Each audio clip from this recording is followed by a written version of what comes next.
big money is going to counterattack, but they ain't got nothing. There's nothing to attack right now. These people are docile. They're laying in the park. You know, they're going to start having sex with each other and smoking dope. Basically, you know what I'm saying? I mean, come on, man. Where's the revolutionary spirit? You know what I'm saying? Do you really want something to happen? Well, they're saying, let me see, this is a joke, because they're saying that Americans are really angered totally towards the dysfunctional government. I don't think they're angered enough. Because if you're really angered, you'd already been in the street screaming like me every time I turn around like, this is such injustice. I scream that in the grocery store. This is such injustice every time I got to write a check for high grocery. This is injustice every time I got to pay $5 for a gallon of gas that's only going to get me around the corner that's been watered down. I scream injustice everywhere I go, and I try to engage people into that conversation, but no one will actually engage in that conversation because guess what? America just don't care. And I'm like, hey, nobody mad about nothing but me? I mean, nobody cares about having a temper tantrum. That'll never get us anybody anywhere. But let's consider Well, you got to ask yourself, what you got to ask yourself is that you got all these cities, a spontaneous movement that's happened, and not one political leader jumped out there. I mean, this destroys Ron Paul. If this doesn't show you that he's working for the system, I don't know what will, because he had the Republican nomination. All he had to do was jump out there. Now he's got nothing. No political leader. Where's Al Sharpton? Where's Jesse Jackson? Where's David Kucinich? Where's Michael Moore? Where are all these people? Yeah, Michael Moore. No, nobody's there. Michael Moore be out there making the movie after it's all said and done. He was out there for a minute. You know, all the leftists are coming. They're going to take it over. Yeah, that's what's going to happen. He showed up. But look, my thing is this. My thing is, what is this movement? Where is it headed? What's it about? Hello. You know what I'm saying? Not only that, what are blacks going to get out of it? You know, if we do hit the streets and we overthrow everything, are y'all going back to patriotism and reading the Constitution like the founding fathers wrote it? And where will I end up at the end of this process? You know what I'm saying? Am I going to be back on the plantation after you get everything right? You know, that's my question. One Iam. Yeah. This is D. Eastman. I've been listening to the show. It's a good one. I don't know a whole lot about this movement, just from what basically you guys have been saying, but I can tell you this. I've always felt like, you know, like when they raised the prices on our gas, and, you know, we were pretty much at bay. We just, you know, they had us where they want us, and we had to abide by it. Well, we did abide by it. And I remember them having some blackout where it was just one day that everybody just stopped doing something and nobody could even come to that agreement. I don't know about this Occupy movement. And maybe they're not going in the right direction. Maybe they're not even handling it the correct way or focusing on what. But the point, I feel like this, at least somebody's doing something because the system has truly failed all of us. And we're all suffering, and black or white, we're going down together, whether we like it or not. Exactly. And the fact that they did something, maybe it doesn't make a whole lot of sense to people. Maybe they don't have a focal point, but somebody is doing something rather than just talking. Well, you know what I'm saying? I don't know who orchestrated this, right. what it was behind. I keep hearing Wall Street. I don't know, but they did start something, and maybe. Yeah. We need to get together and get in there with them and with some direction so it can make a difference. Well, you know, before them, there was the Tea Party movement. I mean, the Tea Party movement got together and they started doing something. But the Tea Party seems to be headed toward an originalist reading of the Constitution.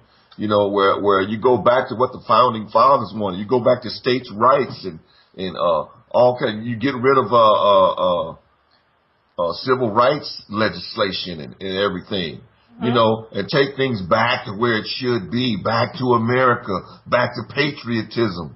Now, do you know who formed and orchestrated that whole Tea Party thing? Are these a bunch of lawyers or people or these are just common grass people? They got politicians and stuff that's heading that up. David Duke is in the Tea Party, you know, he's out there.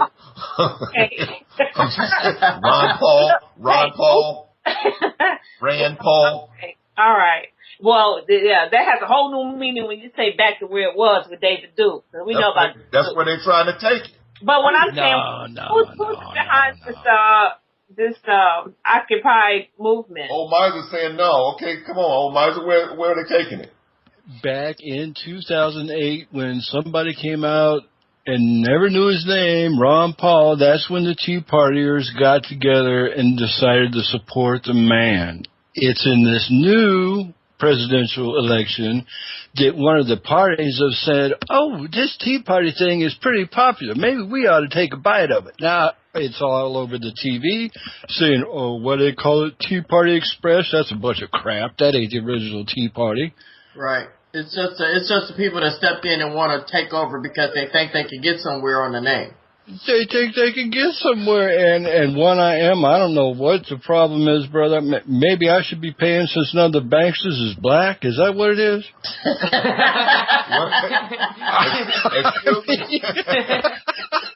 What was that question? I mean, is that why I'm paying the price, because none of the banksters are black? No, well, we also, everybody's paying. I'm saying we've been paying the price for a long time, brother. We've been a whole lot longer. And while we were paying this price, nobody was outside saying, like, you know, you giving it to the blacks. Stop. Their employment rate, their unemployment rate has been over 10% for years and years and years.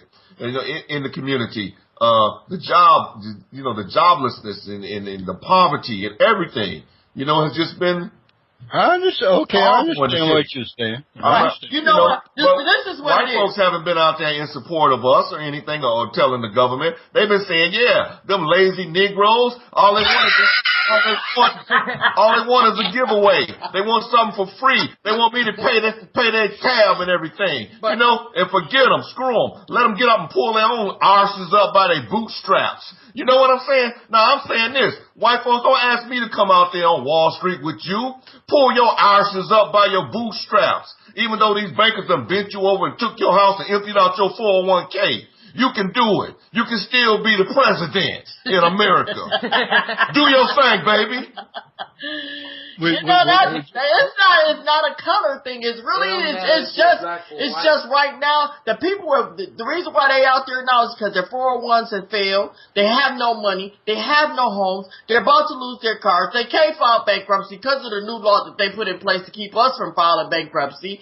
And now they go from making $30, $40 an hour to now they out there looking 8, 10 months and they can't get a job, and they got PhDs, DHDs and everything else, and now they can't get a job. So now they're looking like, I got to go to work for $8. That's a Negro's job. They supposed to work for $8. Let's just keep it real. Let's just keep it real. It's not a color thing, and we take it sometimes to a color thing because this is what we have suffered for so long. But now that it's hitting home and everybody is on an equal playing field, everybody in the front. Now everybody want to step up and say, hey, well, come on and join on with us. But I bet you if it was a football field of us out there, they'd come out there and douse up with water from a plane. They rip your clothes off with a fire hose. See, now that's where you're both wrong, and I'm gonna get you on that one, Debbie.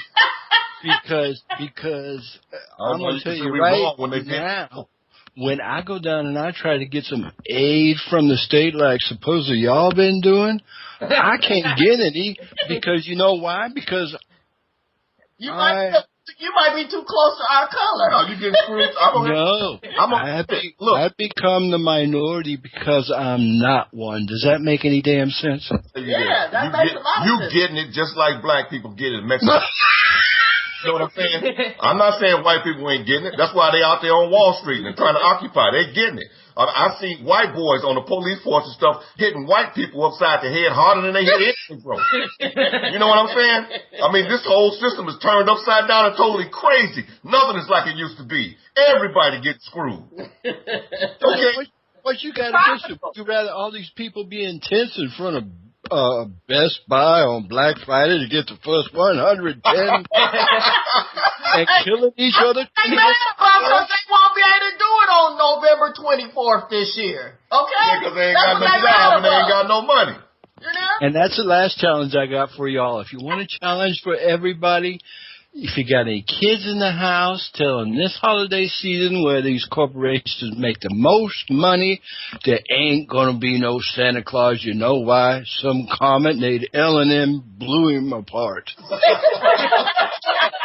ain't going to be no Christmas this year. Hey, well, we've been saying that for a long time. We've been giving them underwear and T-shirts, so we've already passed that stage of where we're giving out and Xboxes and, well, I don't know, except for my brother. He seems to have all the money. I told him when I grow up, I want to be just like him. I used to get a Goodfella box. I got a Goodfella box, and that was what I got for Christmas.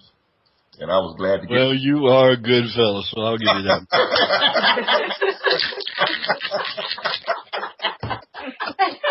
I appreciate the good fellas too, and they were white guys too. You know, I'm beholden to them for that box. That was all I got. And see, now, you know, the other sad part about that color thing is I can sit there and try not to use it. I'll be talking to a friend, and I said, well, I saw this man the other day on the street. He walks down the street a lot, you know, once a day. Oh, really? But as soon as I say that black man, oh, yeah, I've seen that dude. Yeah. You know, I try to go without using the color, but then they don't know what I'm talking about unless I say, oh. Well, you know, the girl with the slanted eyes. Oh, yeah, I saw that. There's nothing wrong with being descriptive. You know, we got to get to the point where we can be descriptive and it don't mean nothing. Right. Because we're all brothers and sisters and we love each other. Amen. We're all from Adam and Eve. Amen. There you go. Let me ask you something. Then where did we go? I mean, where do we go from now? Because whether we were in the same boat all along and wasn't, we all are together now. And this, I don't know anything about this. I'm going to have to research it. And go to the White House. They need some leadership and they need some clear demands. And maybe some direction, because to me, I mean, if it's on the news, it's on the internet, people are talking about it, they're doing something. Maybe they're not being effective as they could be, but they're effective enough where we're talking about it. So maybe, you know, we need to start find out who's running things and try to make the difference. Yeah, you might find out it's Obama. You know what? That's why we're going to occupy Detroit next Friday. With the holidays coming up, how many people right here could say, I won't shop Walmart for a month? Oh, I'll say it. And if we can get all of some people to say it or not buy gas, and not buy gas for a week, or a week or 2 or 3 weeks, I don't mind. Believe me, I know it will make a difference. It's just convincing people to do that and what the impact is going to have. I don't think people understand what it does to corporate America, what it does to Wall Street when you do that, because most people don't study the stock market. They don't understand how it works. So when you're talking and throwing out these words, they don't really can relate to what's happening. So somebody has to be that conduit that can tell them and go between this Occupy. Yeah. See, now she know what she's talking about. I've said that's his neighbor next door. Pardon me, she will sit there and take a car half a block down to the 7-Eleven to get something to drink. I'll say, why don't you walk down there? It might help that big buddy of yours slim down a little. Let me say this. Like you said, the boy Walmart's and all this. I used to be the biggest advocate of going to Walmart's, Myers, and all these big stores and Macy's. Let me tell you something. I can't remember the last time I bought anything in Macy's, because since I moved back to Detroit, I have really low-scaled it, and everything that I want to go buy, I buy it at the second-hand store now. And I tell you, I get the best bargains. I love it. But, two, I try not to go to the big mom-and-pop stores. Guess what? In my neighborhood, I go to the grocery stores that are in my neighborhood, because guess what? It's in my neighborhood, and I don't have to drive. Kroger's moved all their stores on the outskirts of Detroit. So I have to drive 15, 20 minutes to get to a Kroger's if I want to buy something at Kroger's. So rather than go to Kroger's, guess what? I get that little neighborhood sales paper. I go in there and I look around and see what each store got, that I can avoid going to the big store buying. We go to the Arabs. But they're in the neighborhood. They're in the neighborhood. I'm not saying nothing about the Arabs. I appreciate the fact. Yeah. I mean, but they don't live in our communities. I mean, that's a good step in the right direction. But what about the food co-ops where it's community owned? We got those coming up around the corner. Starting to go to my vegetables. Yeah. Well, I tell you what, if you go to Walmart, Best Buy, anywhere you go, you can say, I'm not going to go to Wally World. I'm not